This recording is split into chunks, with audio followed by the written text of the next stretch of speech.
आतंकवादी को बचाने के लिए सारी पॉलिटिकल पार्टियां खड़ी हो जाती, कोई नहीं बची। आज भी बयान देख लो, सबके आए हैं, भुल्लर को छोड़ा जाए, भुल्लर को छोड़ा जाए। अरे भुल्लर ने को कारगिल का युद्ध लड़ा था क्या? और ये पंजाब की धरती पे थोड़ी दूर जहां कहते खालिस्तान बनाएंगे, इनकी ऐसी की तैसी बनाएंगे, इनको जवाब देना होगा कि आप भारतीय हो, आप पंजाबी हो या आप खालिस्तानी हो। कौन सा खालिस्तान चाहते हैं? गीता को बुलाना होगा, खालिस्तान बनाना होगा।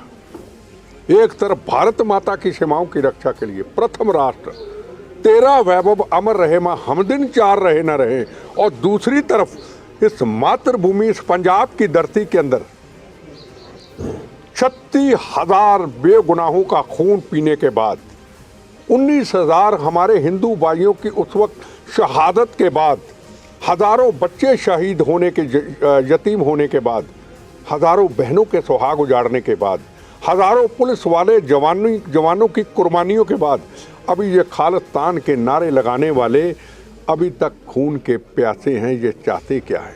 इनसे सवाल पूछना चाहता हूँ। ये भूखे नंगे पाकिस्तान, चाइना के टुकड़े पड़ने वालों के जहां खाने को रोटी नहीं, उस पाकिस्तान के साथ दोस्ती करना चाहते हैं। ਬੰਦੀ ਸਿੰਘਾਂ ਦੀ ਰਿਹਾਈ ਦਾ ਮੁੱਦਾ ਇੱਕ ਵਾਰ ਫੇਰ ਗੂੰਜਦਾ ਹੋਇਆ ਦਿਖਾਈ ਦੇ ਰਿਹਾ ਹੈ। ਹੁਣ ਪ੍ਰੋਫੈਸਰ ਦਵਿੰਦਰਪਾਲ ਭੁੱਲਰ ਦੀ ਰਿਹਾਈ ਤੇ ਇੱਕ ਵਾਰ ਹੋਣ ਵਾਲਾ ਫੈਸਲਾ ਫੇਰ ਟਲ ਗਿਆ ਹੈ। ਇਸ ਮਾਮਲੇ ਤੇ ਐਂਟੀ ਟੈਰਰਿਸਟ ਫਰੰਟ ਦੇ ਚੇਅਰਮੈਨ ਮਨਿੰਦਰ ਸਿੰਘ ਬਿੱਟਾ ਨੇ ਸਵਾਲ ਚੁੱਕੇ ਨੇ। ਉਹਨਾਂ ਕਿਹਾ ਕਿ ਹੁਣ ਸਾਰੀਆਂ ਪਾਰਟੀਆਂ ਭੁੱਲਰ ਦੀ ਰਿਹਾਈ ਦੇ ਲਈ ਇਕੱਠੀਆਂ ਹੋ ਗਈਆਂ ਨੇ, ਪਰ ਉਹ ਇਕੱਲੇ ਹੀ ਉਹਨਾਂ ਦੇ ਖਿਲਾਫ ਕੇਸ ਲੜ ਰਹੇ ਨੇ।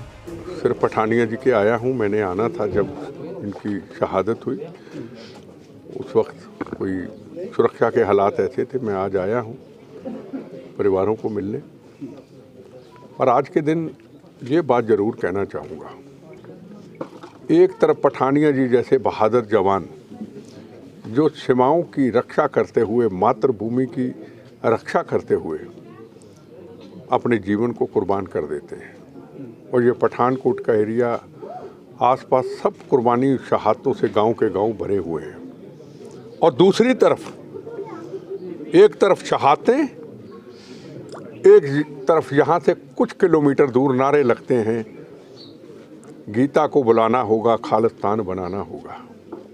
एक तरफ भारत माता की सीमाओं की रक्षा के लिए प्रथम राष्ट्र, तेरा वैभव अमर रहे मां हमदिन चार रहे न रहे, और दूसरी तरफ इस मातृभूमि, इस पंजाब की धरती के अंदर 36,000 बेगुनाहों का खून पीने के बाद, 19,000 हमारे हिंदू भाइयों की उस वक्त शहादत के बाद, हजारों बच्चे शहीद होने के, यतीम होने के बाद, हजारों बहनों के सुहाग उजाड़ने के बाद, हजारों पुलिस वाले जवानों की कुर्बानियों के बाद, अभी ये खालिस्तान के नारे लगाने वाले अभी तक खून के प्यासे हैं। ये चाहते क्या है? इनसे सवाल पूछना चाहता हूँ। ये पंजाब का गांव है ना, जब शहादत का जाम पी के तिरंगे झंडे में लिपटी हुई बॉडी आई थी या जा रही थी, तो हर घर से, हर बच्चे से लेके बड़े तक एक ही आवाज़ निकलती थी, वंदे मातरम, भारत माता की जय। और ये पंजाब की धरती पे थोड़ी दूर जहाँ कहते खालिस्तान बनाएंगे, इनकी ऐसी की तैसी बनाएंगे, इनको जवाब देना होगा कि आप भारतीय हो, आप पंजाबी हो या आप खालिस्तानी हो। कौन सा खालिस्तान चाहते हैं? पूछना चाहता हूँ, कौन सा खालिस्तान चाहते हैं? ये भूखे नंगे पाकिस्तान, चाइना के टुकड़े पड़ने वालों के जहाँ खाने को रोटी नहीं, उस पाकिस्तान के साथ दोस्ती करना चाहते हैं। आपका हमारा रिश्ता 9 मास का रिश्ता है, और उस 9 मास के रिश्ते को ये तोड़ने की कोशिश करते, कभी भी हमारे इस 9 मास के रिश्ते को कभी को बम गोलियां इतने चले, कभी को तोड़ नहीं सकता। हिंदुस्तान एक था, एक है और एक रहेगा, और इसको कभी टूटने नहीं देंगे। जिस आतंकवादी भुल्लर ने मेरे ऊपर हमला किया दिल्ली के अंदर, 25-26 से ऊपर लोग शहीद हुए, कई जख्मी हुए, 50-60 के ऊपर जख्मी हुए। 25 साल से मैं केस लड़ रहा हूँ उसका, 25 साल से अकेला। कांग्रेस पार्टी की लीडरशिप ने मुझे अकेला छोड़ दिया। बम देश के लिए खाए थे, बम खाए थे, पार्टी का तिरंगा झंडा उठा के कांग्रेस के ऑफिस, मुझे अकेला छोड़ दिया। मैं लड़ रहा हूँ, मेरी अणख और जमीर है। आज उसके लिए सारी पार्टियां खड़ी हैं फांसी से बचाने के लिए। कौन सी ऐसी पॉलिटिकल पार्टी जो फांसी से नहीं बचाना चाहती थी और फांसी से बच गया? फांसी से बचने के बाद उसको अस्पताल में ले आए कि ये बीमार है। और जो लोग शहीद हो गए मेरे साथ, मेरे जवान मेरी रक्षा करते हुए जो जाते हुए लोग शहीद हो गए, क्या उनका दर्द पूछने वाला नहीं?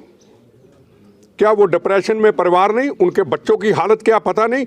आतंकवादी को बचाने के लिए सारी पॉलिटिकल पार्टियां खड़ी हो जाती, कोई नहीं बची। आज भी बयान देख लो, सबके आए हैं भुल्लर को छोड़ा जाए, भुल्लर को छोड़ा जाए। अरे भुल्लर ने को कारगिल का युद्ध लड़ा था क्या? पूछना चाहता हूं, क्या भुल्लर ने मजलूमों की रक्षा की थी क्या? भुल्लर ने तो इनोसेंट लोगों के ऊपर बम चलाया था और लोग शहीद हुए उसमें कई। उनको तो इंसाफ नहीं मिला। इनको इंसाफ दिलवाने के लिए सारी पॉलिटिकल पार्टी, तो किसकी बात करूं मैं? अगर आज नरेंद्र मोदी हिंदुस्तान का प्रधानमंत्री ना होता ना, तो आज हमारे बच्चों की हालत क्या होती। आज काबुल कंधार के अंदर किस तरीके से लोगों निकाला गया, ईरान इराक के अंदर कहां कहां से निकाला गया।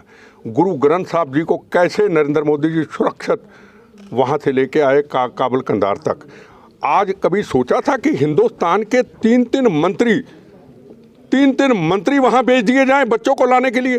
अब एक देखो जंग है, यूक्रेन की, रशिया की, उनकी अपनी जंग है, हम तो जंग में नहीं है, पर हमें इस चीज का फख्र है।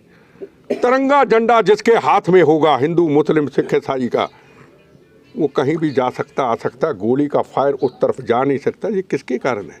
ये भारत माँ, ये नरेंद्र मोदी ने जब पूरी दुनिया में चक्कर काट काट के 4 साल लोगों को बताया कि हिंदुस्तान क्या है, ये उस ਦੱਸ ਦਈਏ ਕਿ ਪ੍ਰੋਫੈਸਰ ਦਵਿੰਦਰਪਾਲ ਭੁੱਲਰ ਦੀ ਮਾਨਸਿਕ ਹਾਲਤ ਖਰਾਬ ਹੋਣ ਕਰਕੇ ਰਿਹਾ ਕਰਨ ਦੀ ਮੰਗ ਉੱਠ ਰਹੀ ਹੈ। ਸਿੱਖ ਕੌਮ ਲਗਾਤਾਰ ਇਸ ਫੈਸਲੇ ਤੇ ਦਬਾਅ ਬਣਾਉਣ ਦਾ ਯਤਨ ਕਰ ਰਹੀ ਹੈ। ਪਠਾਨਕੋਟ ਤੋਂ ਧਰਮਿੰਦਰ ਠਾਕੁਰ ਦੀ ਰਿਪੋਰਟ। P5 ਚੈਨਲ ਪੰਜਾਬੀ ਹੁਣੇ ਸਬਸਕ੍ਰਾਈਬ ਕਰੋ, ਬੈਲ ਆਈਕਨ ਤੇ ਕਲਿੱਕ ਕਰੋ।